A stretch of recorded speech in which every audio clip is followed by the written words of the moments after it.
thankful for her wavy stories. Hold on to the lifetime we won't get back. I know these rivers carry on.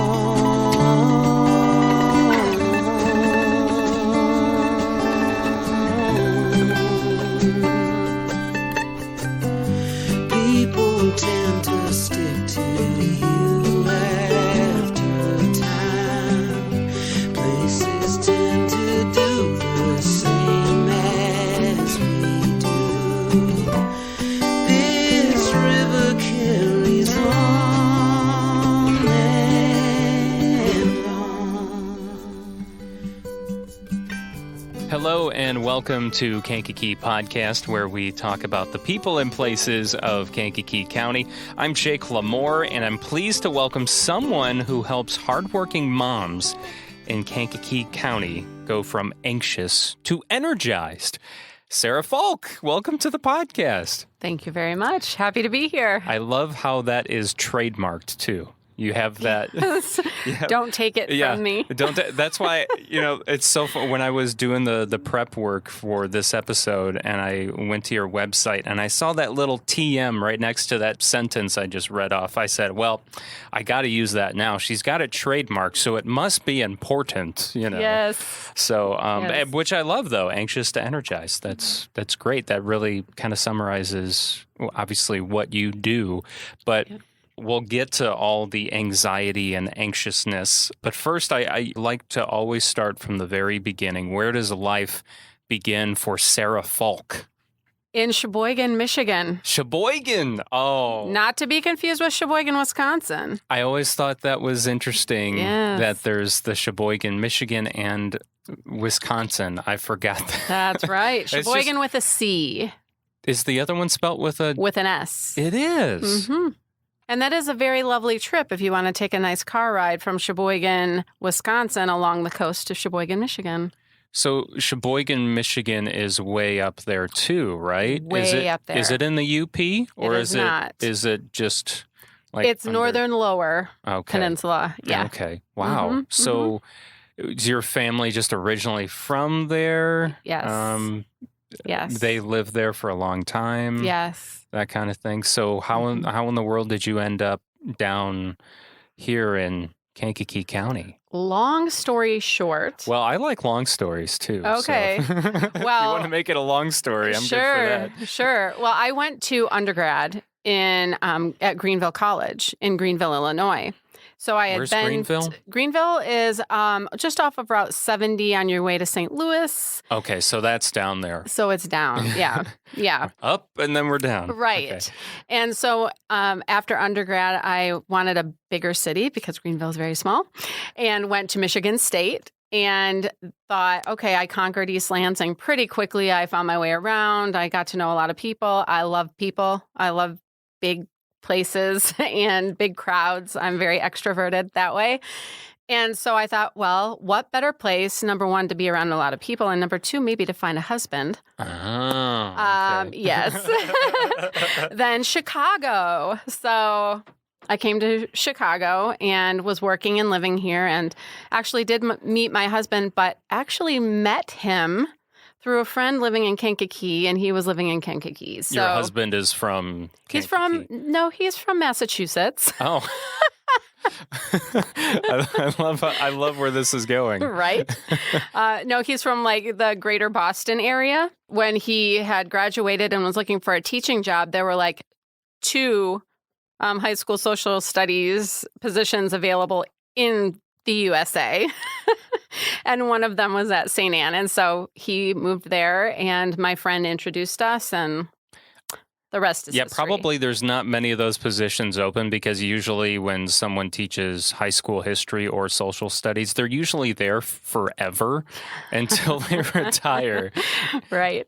So when you went to Chicago, where were you at in the city, and how long were you there for? South Side Pride. Okay. I lived in Hyde Park for the first 3 years. And then the last year I was in the city, I lived in Bridgeport. and That's South Side as well. Yeah, South Side as well. my girlfriend's family is kind of from that area. Okay. I believe Bridgeport, somewhere Yep. in there. 31st and Halstead. Okay, awesome. Mhm. And then, Yep. so your mutual friend that was from Kankakee County is how you guys got linked up. And then, would you just come down to Yeah, the Kankakee we would area? meet in different places. So Okay. I would come to Kankakee sometimes. He would come to the city, and I worked in Homewood, so he would come to Homewood after I got off work. 'cause Sort I of a was halfway. halfway kind of. Sort of, yeah. We didn't date very long. From the time we met to the time we were married was 9 months. So Wow, it that didn't isn't take long. too And you're still long. together? yeah, 16, Wow. 16 years. Oh, congratulations. That's Thank you. incredible. Yeah. Wow. I waited a long time for the right one, though. So that should be noted. Okay. Well, and I mean, sometimes it just happens. Right. It's different for everyone. It's different for everyone. And that's always something we have to remind ourselves. That's because right. sometimes a person doesn't get, well, I guess that's kind of what you just said, though. You waited a long time I did. for the right one. You knew what you were looking for. You knew who you wanted to be with. So I suppose that makes sense on why it was so quick when you did meet your husband. It was like, oh, okay, yep, this is the one. Let's do it. That kind of thing. So. Well, when I was 19 and first wanted to be married, my husband was only 12. So I had to wait for him to grow up too. And then, so not only was I ready, but he was ready. So you married younger. I did. Okay. Yeah. Wow, that's funny. Well, of course, you didn't know him when he was 12, though. No. No. Let's get that That's right. that misconception out of there. Yes, please. Gosh, that's funny. Yeah. So you get married, and then what? Got married, moved to Manteno, and we Are you still in Manteno? are not. Okay. No, Kankakee. Yeah. Oh, awesome. I was working for a cancer support center when we met and after we got married. And about a month into that marriage, I was having panic attacks before we got married. But a month after we got married, it hit so hard. And I was at a point where I could not even leave my house. Now, were these panic attacks being triggered by anything, or were you just having them? Because I know some people, it's either one or the other, right? They're just randomly having these for no reasons, and that's more of a medical thing at that point, right? What I would argue is we allow stress to build up, and so oftentimes it is triggered by something, but we just haven't identified it yet. And so for me, I was in extreme denial about what was triggering my panic attacks because, well, something you need to know about me is I'm a 4-time cancer survivor. So I had cancer the first time when I was 17 and a senior in high school. So I was in the hospital 3 weeks out of every 4.5 hours away from home.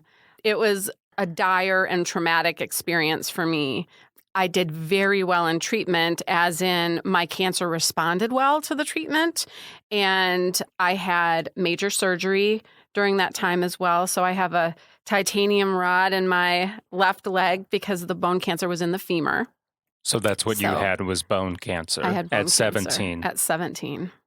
Yeah. What was going on when you, early on, before you got the diagnosis? What kind of symptoms were you having? I was an athlete. I actually had just found my love for sports, or like specifically running, my junior year of high school. And so I was in track. And instead of times getting better, they were getting worse. And I was finding that after any race, my knee was very swollen and tight and feverish. And I would go to the doctor and they wouldn't take an x-ray or anything. They would just feel it and say, oh, it's probably a sports injury. You have to take it easy. And I'm like, take it easy. If you're not telling me anything's broken or pulled or strained or whatever, I'm going to keep running because I want my times to get better. But nothing I did got better. So they would just kind of give a general blanket statement saying, oh, it's just a sports injury. But then my question would be, okay, what sports injury? What did I injure? What did I injure, though? Right. What's injured in this knee I have? Yes. So finally, after my junior year, I went to a summer camp for creative writing. And one of the extracurricular things we did there was run a cross-country course.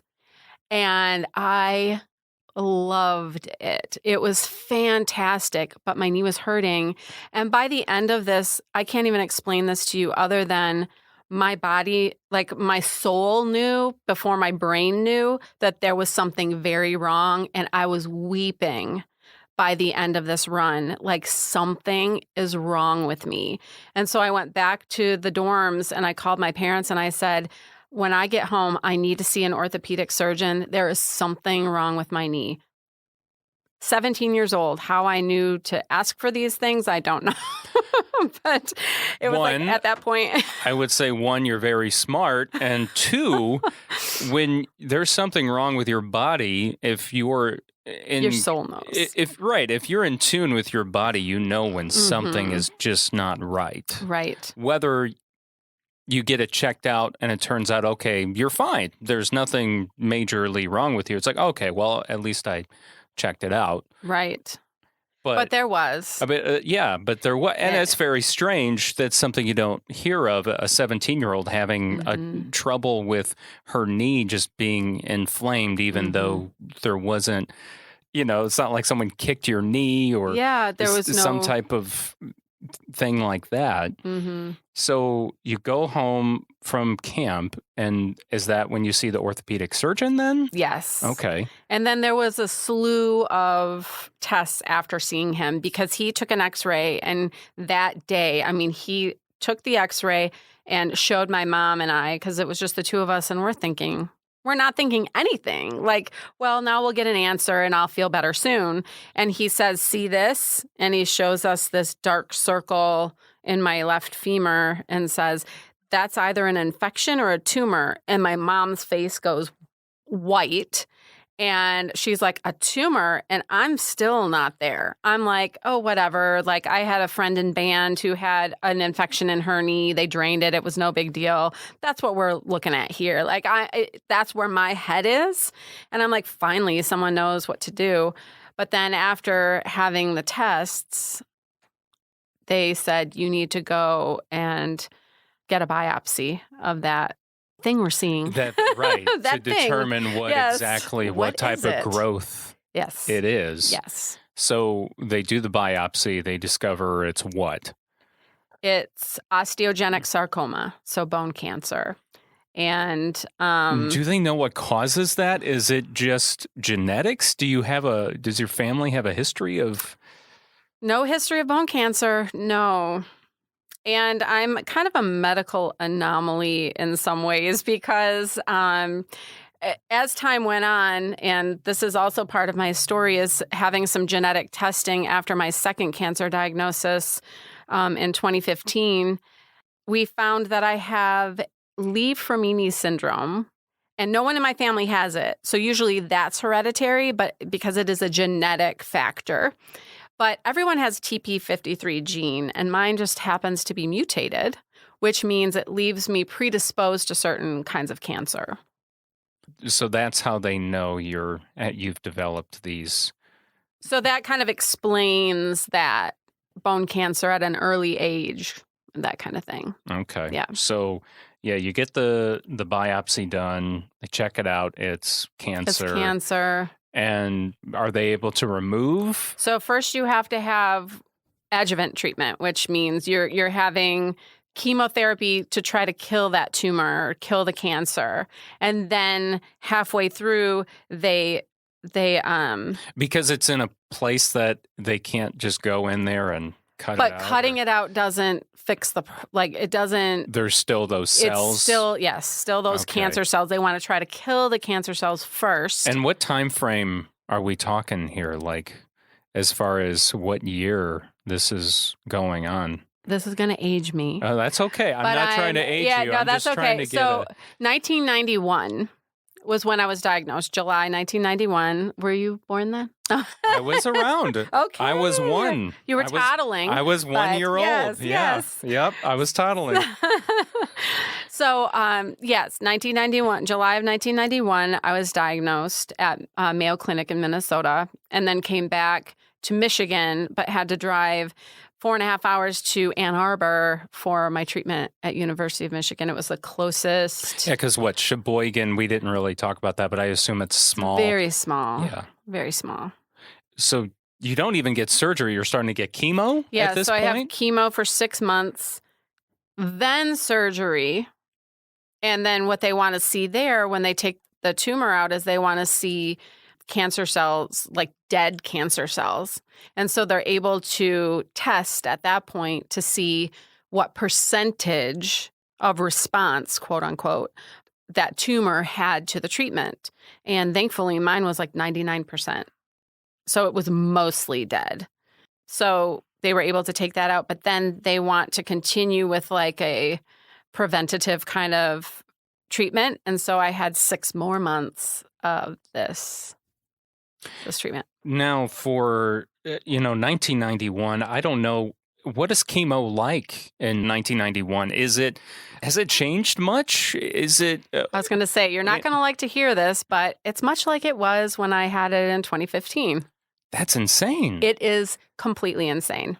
So, okay, walk us. Same drugs. Yeah, it's crazy. Walk us down. What is chemo like? We all hear about so-and-so is getting chemotherapy. I mean, cancer is a rampant disease in our society, so someone's always getting chemo. Yeah. And I'm sure there's different types of chemotherapy and things like that. But for Absolutely. you, in 1991, what was it? In 1991, and because I was still considered pediatric, they treat pediatric cancers much more intensively. Oh, I would think the opposite. No. Okay. And that's why it was inpatient, because I was getting chemo intravenously for 5 days. Well, for 3 days. And then the following 2 days, you get what they called rescue drugs. So they're trying to heal and protect your organs after getting slammed with the chemo. Yeah, because chemo just destroys It destroys everything. It's not so targeted. Right.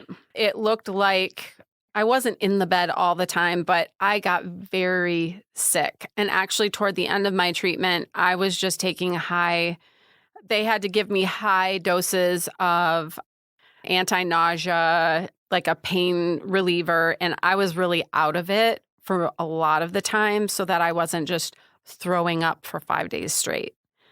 So I don't remember a lot of like the end of treatment just because the management of the symptoms was so intense that I just was out of it. So what is that drug then that is chemo? There are a number of drugs. And in 1991, I had a lifetime dosage from 91 to 92 of adriamycin, cisplatin, and methotrexate. And they use methotrexate for a lot of other things. So that one might actually be probably the most recognizable of all of these, but those were the 3 that I had. Now, some adults will take pills. They can take their chemo in pill form. And so it just depends on the kind of cancer, the stage of the cancer, the age of the patient. And of course, at this time, though, you're still in the pediatric age group. So that is, usually don't hear of an adult going 5 days in a row. No. That's intense. No, they don't. Right. And this is administered through a port? Yes. Okay. And where do they, that's usually like in the chest. In your chest. Mm-hmm. So it's a port and then it's liquid, these drugs? How does that?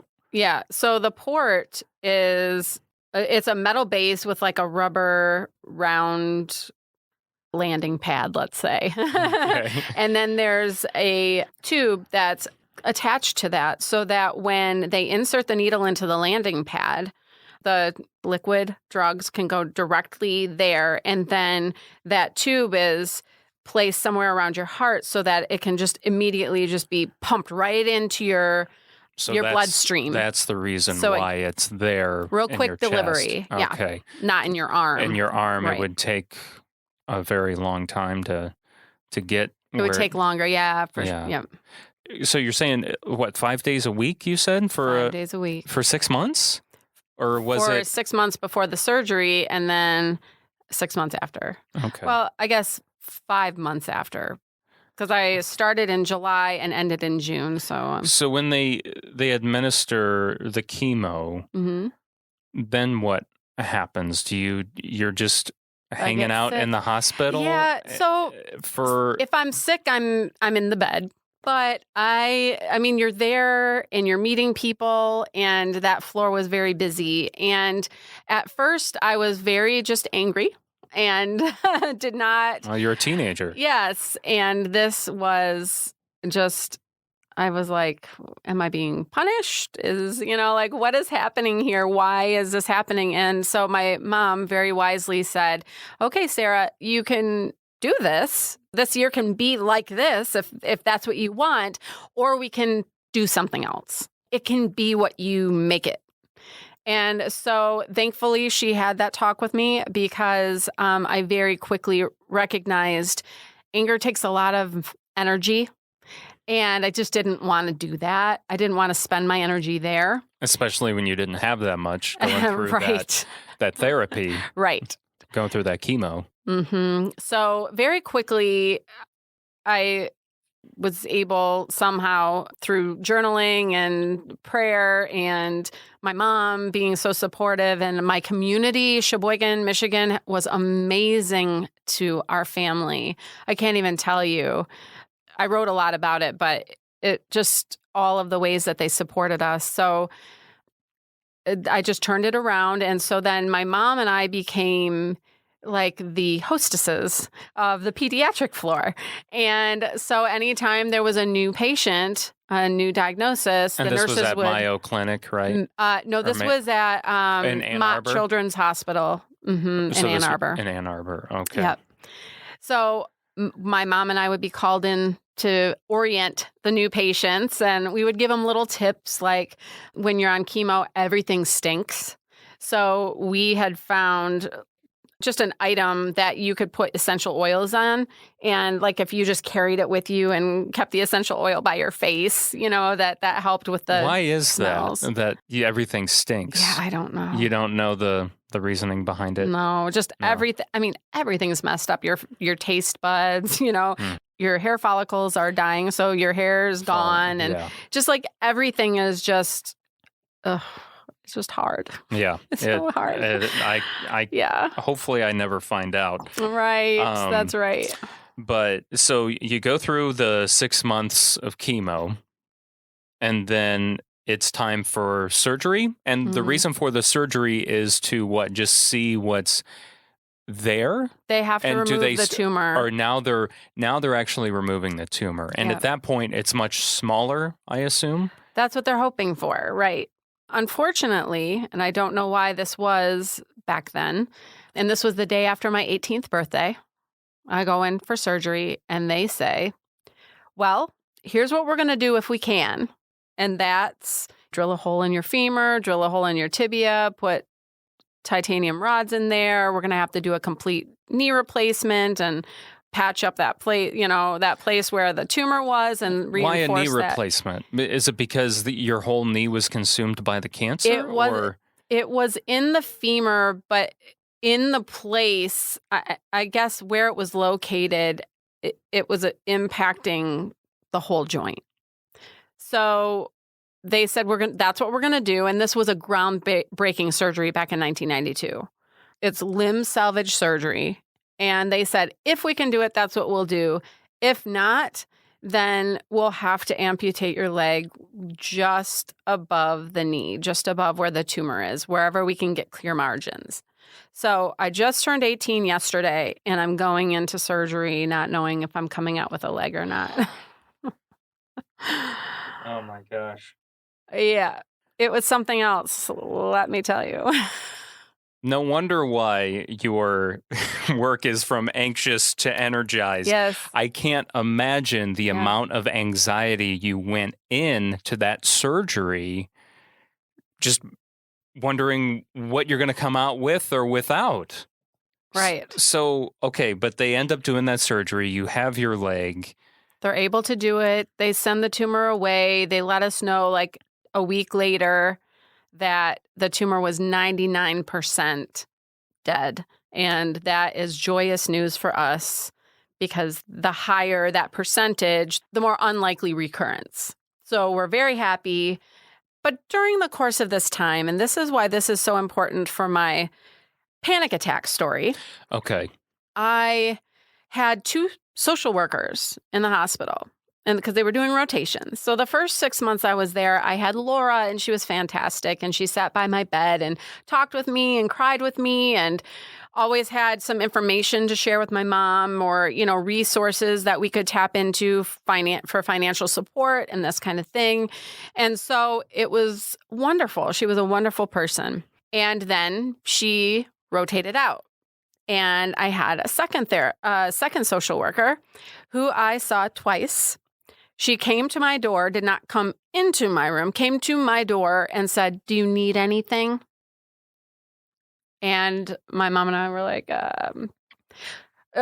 who are you? And shouldn't you tell us what we need? Because we really don't know. Yeah, it should be more than... Yeah, it should just be more than that. So usually when a person gets asked that question, you know what the answer is going to be. I do it all the time. I say, "No, I'm good. Thank you, though." Yeah, thanks. Thanks. I'm good. What do you, especially when you're a cancer patient? What? Okay. What? Yeah, cure my cancer, please. I mean, but you can't do that. So right. So I just determined in that moment, like, I am going to be a social worker and I am going to support cancer patients and their families. And I am going to be the good kind. I'm going to be like Laura and just be there with them so they know they're not alone. And so that's what I did. So the panic attacks then, is that when they started, when you were, halfway through that first round of cancer? No. And the panic attacks hit? Not when that second social worker came into light? The panic attacks weren't starting then? Can you believe it? No. No. Okay. No. So I know. It builds up. So you build up as much. I'm building it all up. You've got quite a tolerance then. Right, don't I? Maybe not such a good thing. No, well, it depends on how you look at it, right? Right. It's probably a double-edged sword. So getting back to the time, there's just so much. There's so much here. Getting back to the timeline, though, the surgery with your leg, it's all good. 99% cancer-free. So now, are you done with treatment then at that point, and you're like going through regular life, or what happens after that? Yeah, I'm going through physical therapy. Okay, of course. Yeah. So I'm in Minnesota 2 weeks after that surgery, and I have to go to physical therapy twice a day and get my knee bending at 90 degrees before they'll let me go home. So the whole thing is brand new, right? The whole knee. Yeah. So, and it's not just a knee replacement.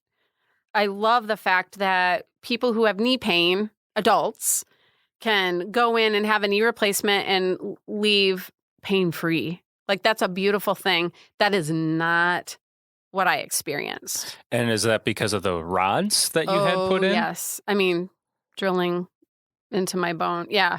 It's because of the rods, because of the knee replacement, and because of the type of surgery. It wasn't just what they do for adults who have, arthritis or different kinds of pain. It was completely different. So I'm there. I'm trying to walk again. I'm trying to bend my knee so I can get home. And then I know that a week after I get home, I have to turn around and go back and start chemo again. So you have to start chemo again after the surgery? After the surgery, yeah. And is that just to make sure that That's the preventative, yeah. Oh, my gosh. So November 8th was the surgery. I finally get home just before Thanksgiving. And then just after Thanksgiving, I have to head back and finish. And in June, I finally finished that treatment. So that's June of 92? Yes. So this is pretty much a whole year Yes. of your life that's Yes. just been sucked away by cancer. Mm-hmm. So I was able to graduate on time and able to walk with my class. So you were doing schoolwork when you could? yes. Pretty much. Yes. They would send you your assignments, your mom would pick them up or Right. whatever was arranged at that Right. time. You graduate high school, you're done with your cancer treatment at this point. How are things looking? What comes next? You go to college? I was against going to college because now I felt like my wings were clipped. So junior year of high school, I was into all the things. I mean, I was acting in the plays. I was doing playing athletics. soccer, running track. I traveled. Fun fact. I actually was involved in a creative writing program that was invited by the Soviet Union to come and pilot a program. So we went in 1990. That was March 1991. Our group went to Moscow and we were piloting a program. Well, during that time, the riots were starting there. So here I am traveling the world and doing all these things, and then cancer. And so it's like, now I don't want to go anywhere. Now I just want to stay home. I've been away for a year in a hospital. Like, I would just like to be here for a little while and feel better and feel safe. And I hadn't yet connected the dots on my anxiety. Yeah, was there a lot of mental health support for your treatment outside of just the social workers? I'm guessing there wasn't. There was none. I had none. And it obviously, right, anyone would need that. Right. I had soul support. I had an amazing church that I was part of, but that's not the same thing. No, it's not. Right. That's not the same thing. No. Yes. I had the physical support and the soul support, but I did not have the mental health support. So that was a missing piece that honestly I didn't realize I even needed until, yes, I went to college. Finally, I decided that fall I will go and I want to study psychology because I want to understand. And you wanted to be a social worker still at that point, right? Yes. Okay. So I went to a community college so I could live at home and just drive to school during the day and drive back home. Yeah, get your gen eds out of the way. That's right. Yeah. That's right. Feel safe still. Shout out to Kankakee Community College while we're talking about community college. Right. Yeah, that's right. Not that that's KCC, but obviously we're still in Michigan at this point. That's right. Still in Michigan at this point. But so after 2 years there, I didn't quite get an associate's. I still had like 2 classes that I needed because I just started very part-time because I wasn't even sure I wanted to do it. And then by the time, those 2 years were up, I was a little short for my associate's. But I had just broken off an engagement. It was not a good relationship there. And so I was feeling finally like, okay, I need to get out of here. Now is the time to go. So I took 4 years off of school and I worked and I traveled. I actually traveled and did work with Youth with a Mission. And so I was trained in Hawaii and then went to India and Thailand for missions and worked in Calcutta with Mother Teresa. That's amazing. Yeah. That would have been not too, close to her. She died in 1997? Yeah, it was very close to her death. Yeah. We were there in 1995. Okay. Yes. Yeah, because she went until she couldn't go no more. Absolutely. And that was her. I mean, we got to the orphanage at 5 a.m. I mean, the streets of Calcutta are like so quiet. The sun is barely coming up and we're in this little noisy rickshaw getting to this building. And we go up to the top of the building and she's already there. She's waiting for everyone to like file in. And then finally, we come into this mass. We have a mass service first thing in the morning before going to work, getting to work. And then we break and we're chatting and she's gone. Like she's working. So she's the first one up, first one ready to go. She takes her time to pray and then she's working. First one. I mean, she was amazing. Did you ever get the opportunity to actually have a conversation with her at all? Or you just No. kind of, it was just that mass and Saw her. and- Was with probably as close to her as I am to you across the table and, across the room, but did not talk with her. And in fact, I was sick when part of my group went back. The day before we left Calcutta, they went back to get a picture with her.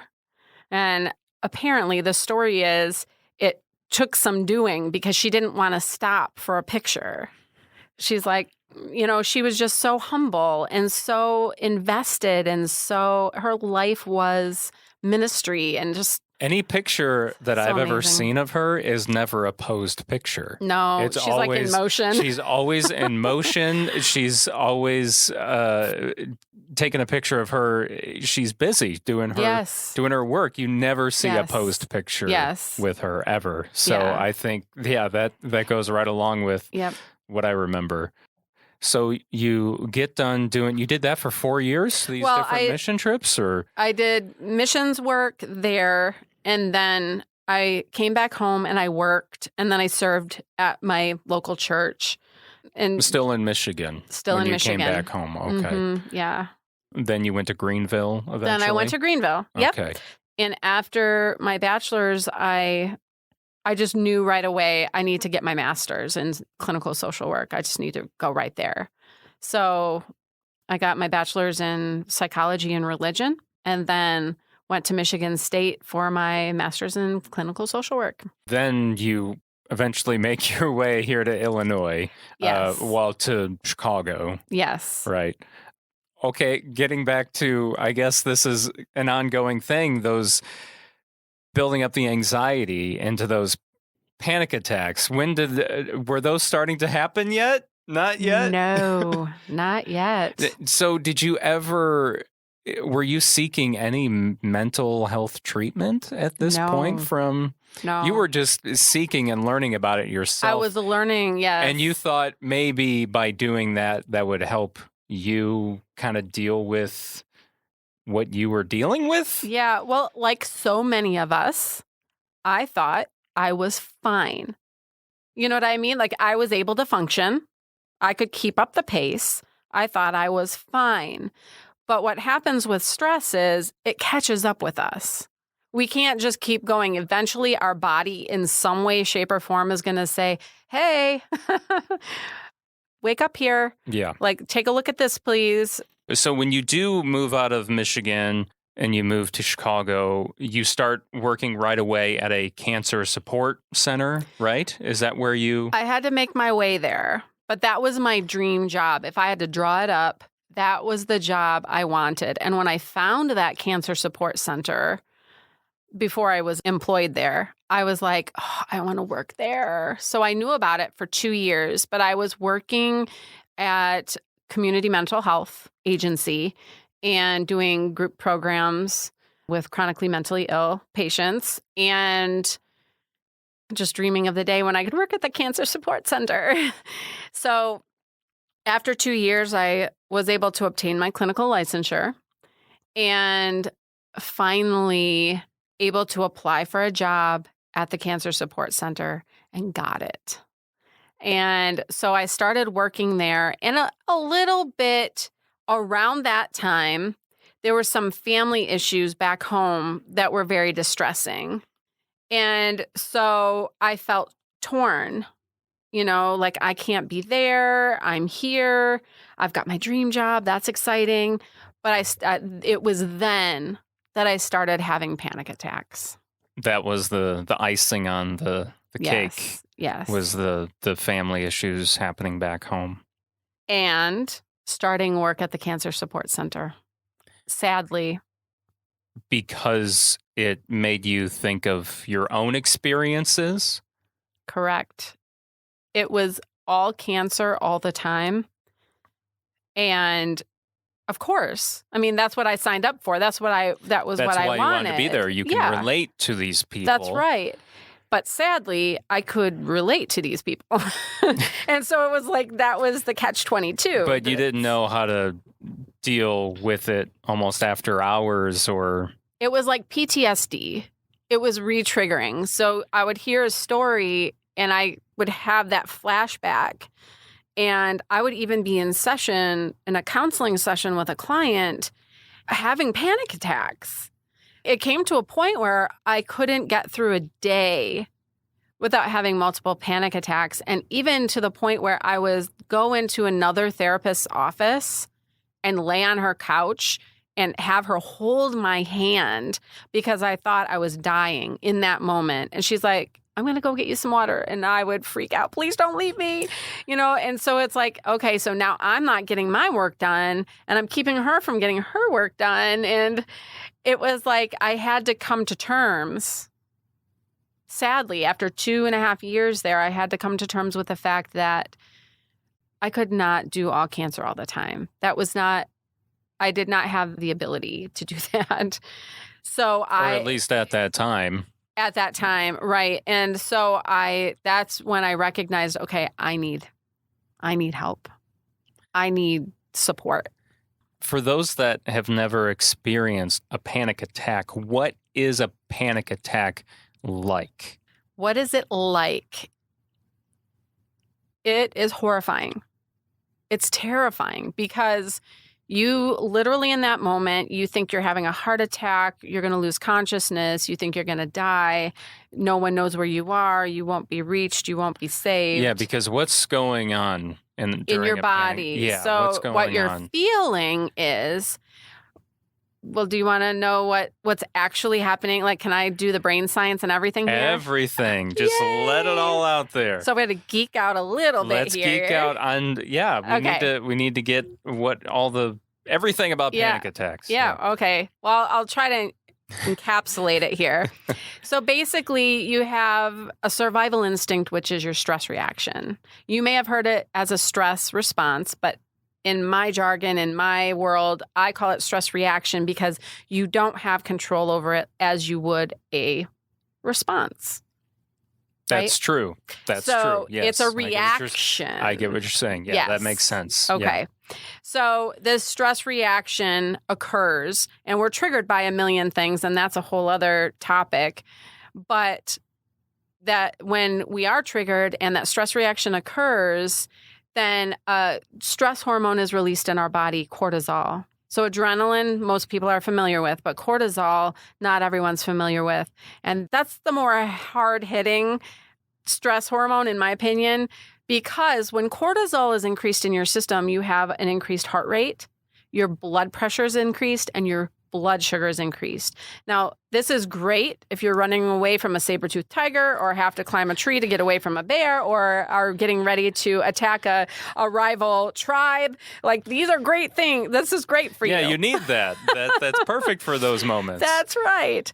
But to go in and sit at your desk at work, you don't need that cortisol and the high blood pressure and the high blood sugar and all that going on. That's right. So then what you're feeling in your body, because you're not utilizing that energy, you have probably sweaty palms, maybe you're shaky. You do feel your heart beating out of your chest. Which is why you think you're going to have a heart attack. That's right. Many people have stomach issues as well, where it could be one way or another. Stomach issues, one direction or the other, or one way or another. So you're nauseous. You're nauseous. Your stomach's not feeling well. No. Yeah. Your digestive tract, like that is just off. Like everything is, it is just not right. So this is what you're experiencing when you're having a panic attack, coupled with those thoughts that I'm going to die. And because of this intense visceral reaction, you literally think, I'm going to die. So multiple times a day, I'm thinking I'm going to die. And the whole paradox of it was I was the happiest I'd ever been in my life. And that's why you just keep, why am I having these? What is going on? Everything's great. I've got this amazing job. You're amazing husband. And you're just flipping out. Flipping out. Yeah, like the world is ending. Yes. And 1 month into my marriage, I have to say, I can't go to work anymore. I have to quit. That's a rough one to throw at my newlywed husband. Yeah. And what does a person do to combat a panic attack, or what should a person do or not do during a panic attack? Both the person that's having one and then a person that's on the outside of the panic attack. Yeah. So honestly, the person with the panic attacks, there's work to be done prior to the panic attack. You can get to the place where you've reduced your panic attacks, and I'm to a place now where I can even fend them off. I can feel it, and then I'm like, wait a second. I know what's happening here. I need to practice some things here. But also, it's not just about what you're practicing when you're feeling stressed and panicked. What I teach is that the importance and the power of practices in everyday life. Like if you don't want to have panic attacks, if you don't want to have high anxiety, then here are some things you need to do every day, all the time, even if you're feeling great, because you know why you're feeling great? Because you do those things. And so for a person who's just starting though, let's say just starting, and they realize they're having panic attacks, the number one most powerful, most potent thing you can do is practice abdominal breathing. All the time, every day, whenever you think of it, as often as you can. And that means breathing in slowly and controlled through your nose, down into your abdomen, like below your belly button. You want to feel your abdomen soften and expand. And then as you slowly exhale, you want to feel your abdomen contract. When you're doing that, you're actually stimulating nerves that can activate the relaxation response. And the relaxation response is a response to what you do. It is not a reaction. There's nothing reactionary about relaxation, which makes sense, right? Yeah. But I suppose and a person's probably asking, well, breathing, that's silly. Why is that going to help me? And is it just because you're taking in more oxygen? So does that just help slow things down? Absolutely. Yes. When you're bringing in more oxygen, it kind of helps things level out. Right. So if you think about like your brain and your body working in concert, right? Your brain is like, it was triggered. So it's like, oh my gosh, oh my gosh, oh my gosh. And your body then, the release of the hormones, and you're feeling all this stuff. So now one thing is like kind of reinforcing it for the other, right? The body's reinforcing what the brain's thinking, and the brain's reinforcing what the body's feeling, and et cetera. So when we take a deep breath and we slow things down, we're slowing down those racing thoughts. We're slowing down our breathing and that heart rate. So we're bringing everything back down into a manageable, functional level. And so your brain's like, oh, okay. Body isn't like freaking out and running away. Body is fine. Taking a nice deep breath. And then body is like, oh, okay. See, we're not, running away in our thoughts. We're okay. So it's like it has those functions, but as well as the physiological functions. I mean, there's brain chemistry that's shifting as you're taking these deep breaths. That cortisol level is coming down, and hopefully you're activating that relaxation response, and then hydrocholine is being released, and that is going to help bring that cortisol level back into balance. So you left your job? You stopped working because because the panic attacks you were what did you say earlier, 5 times a day or something like that? If not more. And eventually I couldn't go to the grocery store by myself. I couldn't drive a mile without having to pull over to have a panic attack. Because you were just so anxious about doing those things at that point because everything was built up so much? It was all the things, and I was not taking care of myself. I had no practices. So what did you do? So I did quit my job, and I gave them 2 weeks notice, but they said, Sarah, let's be real. We love you. We'll miss you. But here's your goodbye lunch. Aw. Yeah, they knew it was too much. They knew. And they were very kind to me. And I loved that job. And I love those people still. And I support them still in all the ways that I can. But at that time, I quit the job. I went to my doctor and said, hey, I'm having panic attacks. And I would like to, go on the lowest dose of Lexapro that I can and start there and see if that helps. And he said, okay, that sounds good. No reason you can't. Let's try it. And he suggested Xanax as well, which is very common that a doctor will prescribe like the long-acting anti-anxiety med with kind of the shorter. Because Lexapro acting. is the short-term Lexapro one. is the long-acting. Oh, that's the long-acting. And then the Xanax is the shorter acting. Yes. But what I thought in my mind was, listen, I'm learning to work through these panic attacks. I don't want that short acting. I don't want to, number one, I don't want to start relying on it. And number two, I can work through a panic attack quicker than that med kicks in. Yeah. Yes. So I never filled the script, but so I took Lexapro and I cut out caffeine, gone, just gone.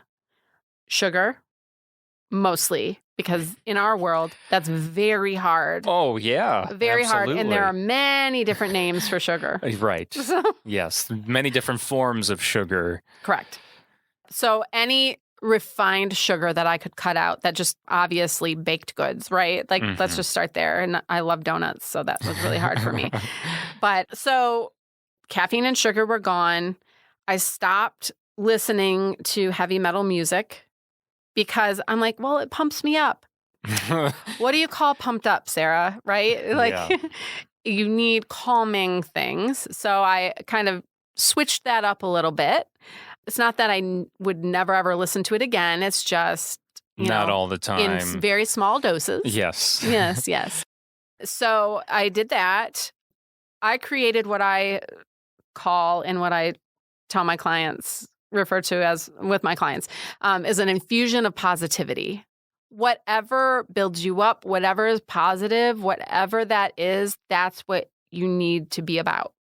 Surround yourself with it. So I had quotes and scriptures posted, and I wouldn't watch scary movies, or like I was so into Law and Order SVU. Yes, that's one of my favorite shows. And I just had to be like, okay, bye, Mariska. She's so amazing. Oh, I know, I love her. Her and Christopher Maloney. Yes, but I just couldn't anymore. I just really couldn't. And then once I had kids, I really couldn't go back to that show. Yeah, Like, that's understandable. Okay, done. Yep. So just all of those things, because it's not just about our mental health. It's about our physical health. It's about our spiritual health. Yeah, it encompasses all of that. Yes, it's the complete package. But did you think cutting out all those things was going to be the cure, or did you look at your mental state as well and you're like, okay, what's going on there? Because you can cut out all of those things that you just said, Yes. but if you're not acknowledging what's those thoughts that are going on in your mind. So I went to counseling. Okay. That's right. That was the bottom line there, right? So I did all the things I could do on my own, but then that was a part that I couldn't do on my own. And so, yes, I went to counseling and still go to counseling. Sure. And as a counselor, I highly recommend all counselors be in counseling. Go to counseling. Yeah. Yep. I've heard that as well. Yes. Yeah. Everyone needs a checkup. That's right. That's right. So at this point, you're peeling back the layers. And what did you kind of discover, if you don't mind, when you were starting to finally go to therapy? What did your therapist tell you that was like just eye-openers, like, oh my gosh? Well, to be honest, I don't know that I had eye-openers directly from therapy. Like, there were things I just had to talk about that I had never talked about. Even though back in 1991, my mom and I made a pact that we weren't going to try to be superwoman for each other, that we were just going to be vulnerable and honest because we needed to go through this together and just be honest about where we were. And so I didn't really hold back or think that I had to act tough or anything. However, those stresses compound. And so I think that it was really good for me to just be able to unload some of that in a safe space. But for me, personally, in the work I was doing personally, journaling and just all of those things, I realized these things have to be part of my life all the time. I can't get to that point again and be like, oh, better pick journaling back up, or, oh, maybe it's time to go back on Lexapro. Oh, well, no, I don't ever want to get back to that point again. And so I began to recognize that it wasn't just counseling. It wasn't just caffeine. It wasn't just heavy metal music. It was like all of the things that I had allowed to kind of build up in my daily life that I would not be able to continue to practice those things. So I needed to create and develop practices for health and to maintain this serenity and this peace that I was finally getting to. So after a year on Lexapro, I was able to go off of it. After a month out of work, I was able to go back. I mean, very quickly, I was able to re-engage and re-enter the world. After a month, I was still having panic attacks, but because I had just cold turkey cut so many things that were stimulating and activating my stress reaction, it really had a powerful impact. So thankfully, I was able to go back to work fairly quickly. Did you go back to the cancer center then? Or did you find a new job not. at that point, right? Yeah, You at found that a new point, job. right. I went to hospice. I was working for hospice. And I know we've only got so much more time left because you've got to pick up your kids soon from school. And we've barely scratched the surface on everything that you do. And you are a current therapist and life coach. That's what you do. Yes. So, I mean, if someone wants to reach out to you, are you accepting clients and things like that at this point? How do people get a hold of you? Yes, they can either call me directly. Would you like me to give my phone number I mean, right now? that's up to you. Or Is I know you've got your website as well. Yes, you can contact me on my website and meet sarahfalk.com, sarahfenlandfalk.com. You can schedule a time to talk with me through that website, or you can contact me directly by phone, 309-256-4002. That is a secure line, so feel free to leave a message if you need to. Awesome. And then, I mean, anything else you want to add? I mean, like I said, there's so many things we didn't get to, and it's just well, and it's even hard. saying, talking about anxious to energized, we have this energy, this anxious energy, and really what I teach in coaching. So coaching is a 4-week program, and it's more intense, more directive, and more focused than, say, therapy, where I lead my clients through these phases of healing their anxiety and going from anxiety as this heavy thing to, oh, anxiety, I know what this is. I know what to do here, and feeling really just energized and empowered, even though, because we're never going to get rid of anxiety. We're not. We're always going to have anxiety. That is a God-given survival instinct. So we don't want it to go away, but we can learn to heal that overactive anxiety and learn to manage the stress in our lives so that it doesn't get out of hand again. That's actually something I did want to ask you, because I feel like this is so important.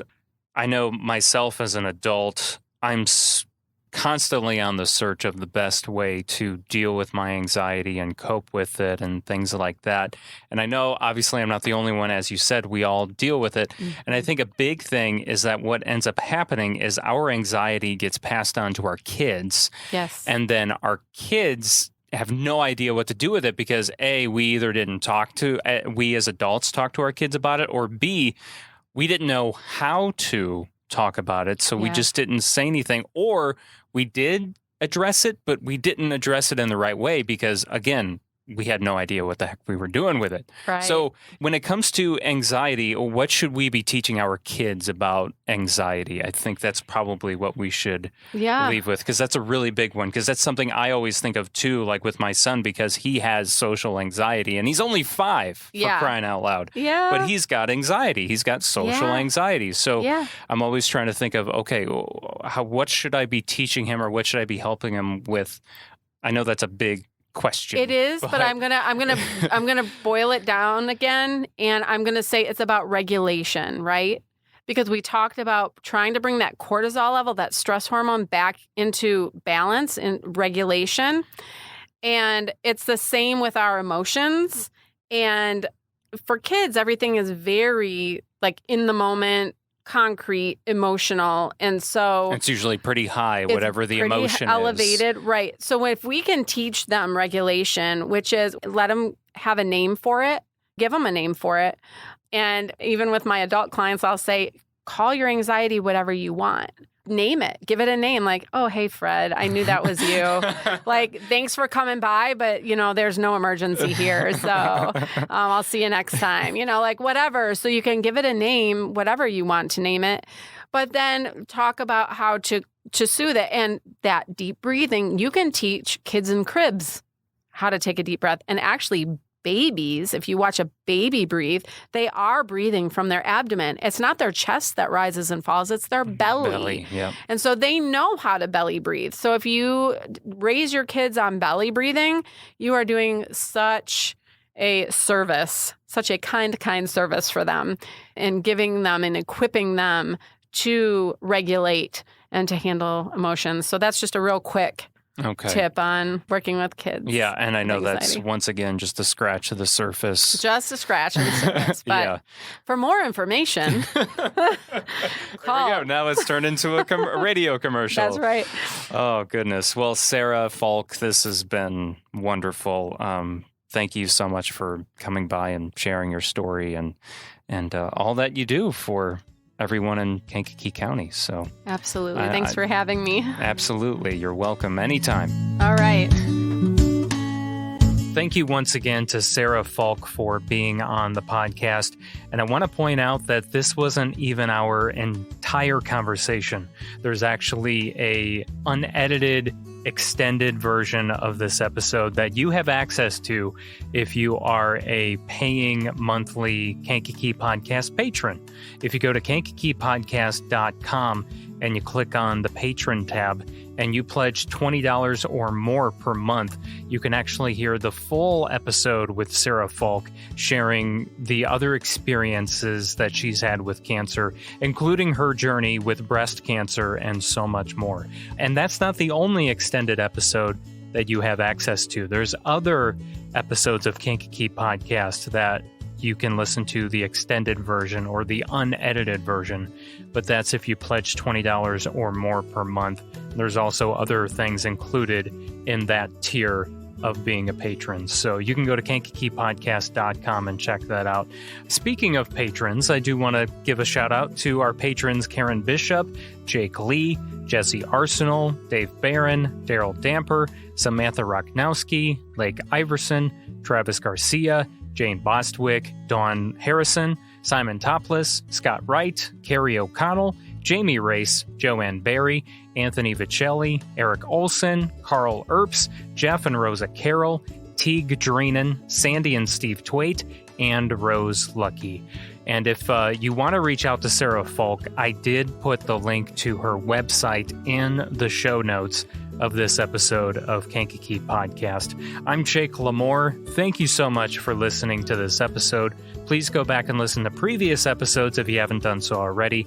Our theme song is written and performed by Lupe Carroll and recorded by Daniel Bishop. Talk with you next time. This river can